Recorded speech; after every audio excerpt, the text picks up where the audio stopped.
Hello guys, how are we all doing? We are back with weekly Premier League predictions. Sophie, the international break is over.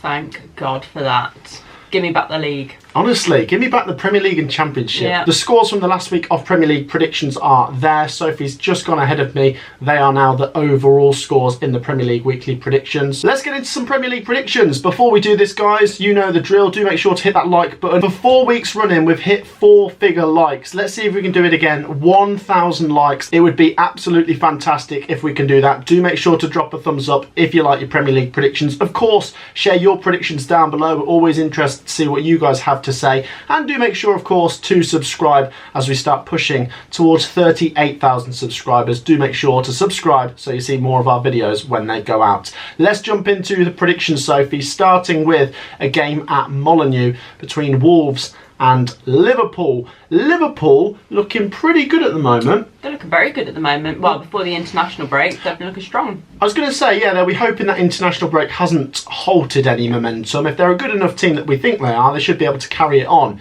Now, going away to Wolves, not always easy for Liverpool. I think they actually lost here last season. I don't know. I mean, to be honest, I think Wolves maybe should have picked up more points than they have so far. They've won 1 and lost 3, but in those performances, other than maybe the Brighton one, they've been in those games, and like I say, they could have more points on the board. I think Wolves will make this difficult, but I just don't think I'm going to go against Liverpool. They've been looking pretty good. A 3-0 win against Villa after that 2-1 win against Newcastle. Lots of momentum there. I'm going to go Wolves 0, Liverpool 2. I feel like Wolves are going to get on the score sheet here. As we said, the Molineux is a very, very hard place for teams to go, especially Liverpool. And I do feel like they're going to get on the score sheet. However, Liverpool, when they get going, they just look very, very strong. So I do see Liverpool winning this one. I'm going to say 3-1. 3-1 Liverpool. Yeah. Interesting.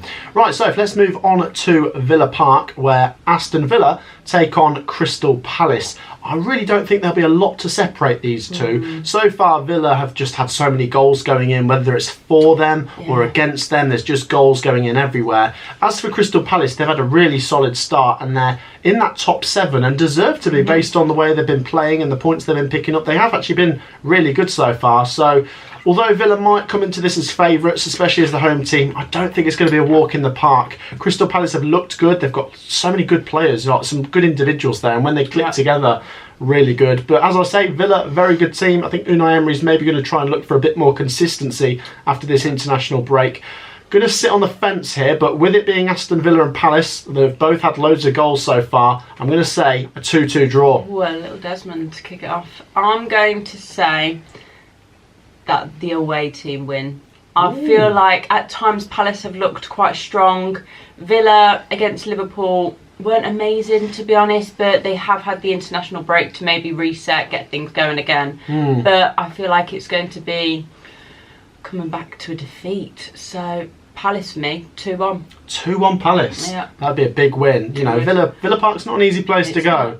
Right, let's move on to the next game, Sophie. We are going to the capital for a game at Craven Cottage between Fulham and Luton Town. Now, Fulham haven't really hit the heights of last season yet. They have had a couple difficult games, but we looked at some of the metrics in yesterday's video and they have picked up 4 points, so they're okay.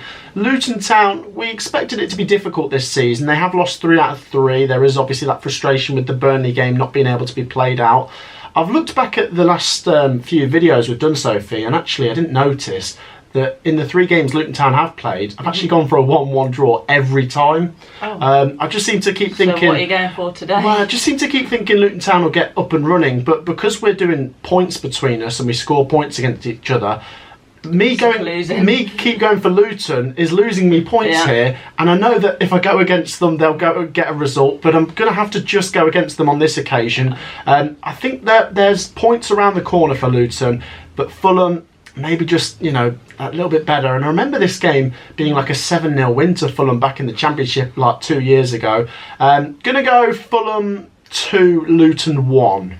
Yeah, so you see Luton getting a goal. I can see them getting a goal as well, but I feel like Fulham, they do have the better side. They're not the side that they were last year. However, I do feel like they are the better team in this one, especially being the home side. I'm going to have to lean towards them.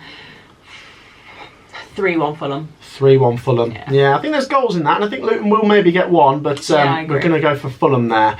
Right, so now this is interesting. We're going to Old Trafford for Manchester United versus Brighton.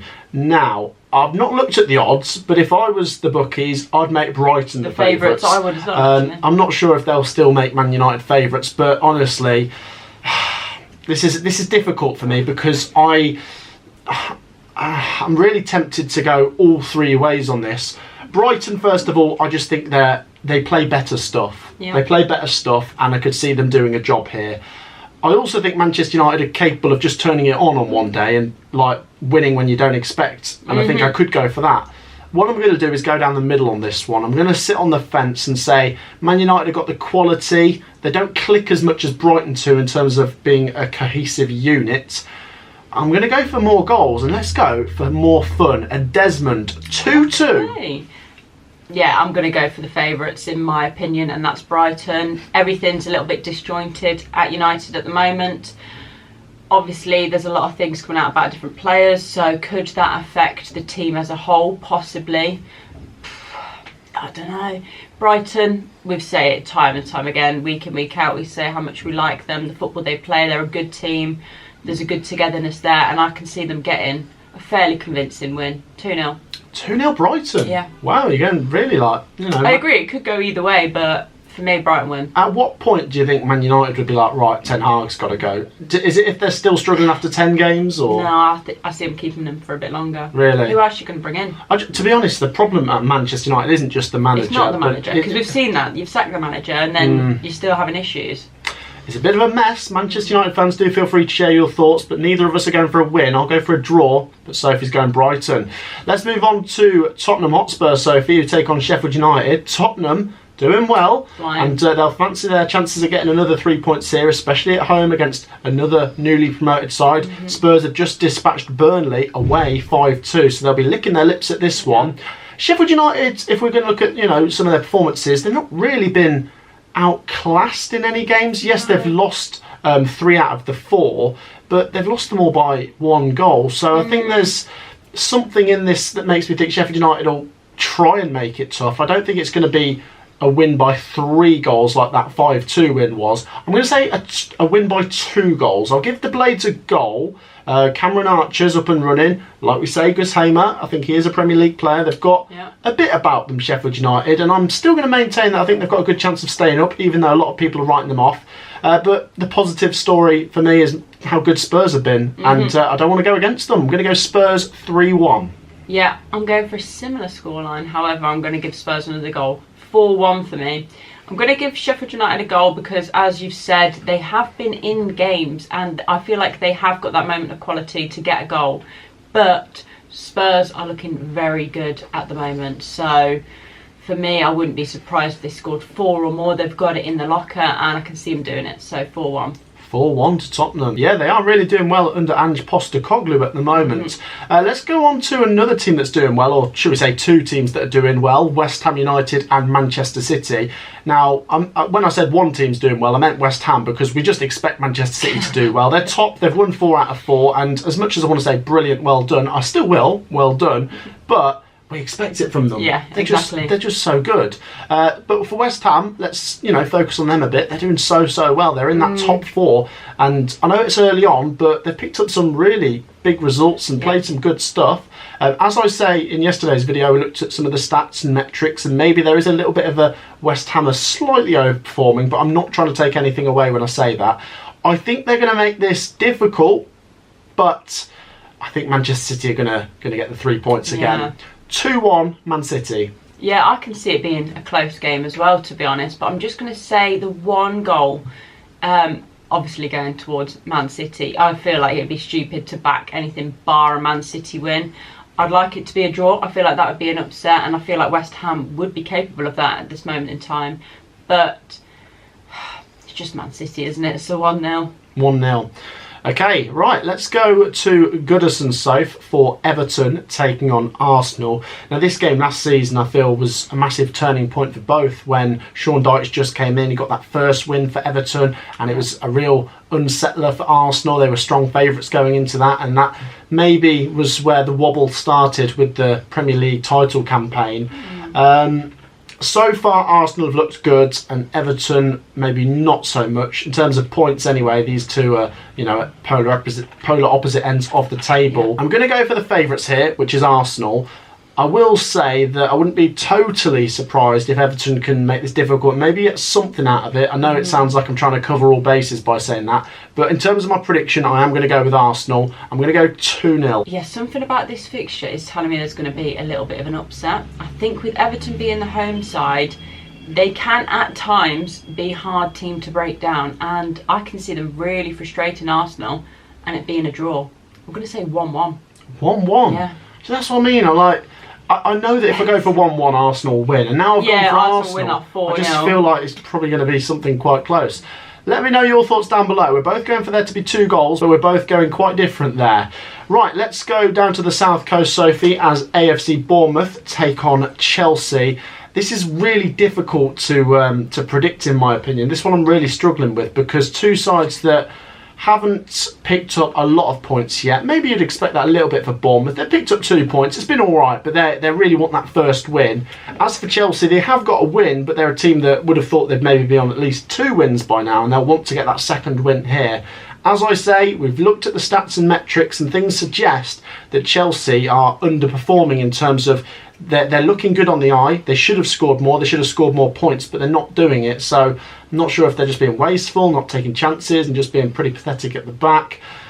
I'm going to go for a mini upset here and say Bournemouth get their first win. I'm going to back the Cherries to get a 2-1 win, while Chelsea still just try and come to terms with a lot of change this summer. Yeah, I can see this one going either way.